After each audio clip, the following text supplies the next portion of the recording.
Saudara, tim forensik Rumah Sakit Bayangkara Palembang menemukan bekas kekerasan pada tubuh jenazah perempuan yang ditemukan tewas di kamar hotel di Palembang, Sumatera Selatan.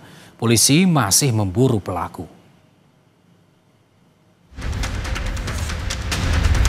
Jenazah seorang perempuan ditemukan dengan tangan terikat di sebuah kamar hotel di Palembang, Sabtu 11 Oktober. Hasil otopsi menunjukkan bekas luka di bagian mulut dan leher.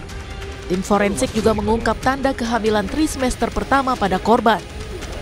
Diduga korban tewas karena dianiaya. Ya, kalau tanda kekerasan hanya di bibirnya, di bibir sama di lehernya. Dan ini si korbannya kelihatannya dia lagi hamil ya. Berapa bulan dokter? Ya, jelas semester pertama. Hamil muda ya? Hamil muda. Korban teridentifikasi berinisial AP, usia 22 tahun, asal Pelaju Darat, Palembang. Berdasarkan rekaman CCTV, korban terakhir kali datang bersama teman prianya. Polisi telah mengantongi identitas tersangka.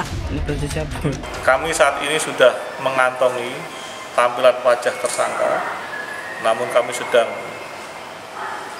mencoba mendalami, mengidentifikasi identitas daripada tersangka tersebut yang patut diduga sebagai pelakunya, mendasari keterangan-keterangan maupun barang bukti yang saat ini sudah kami kumpulkan.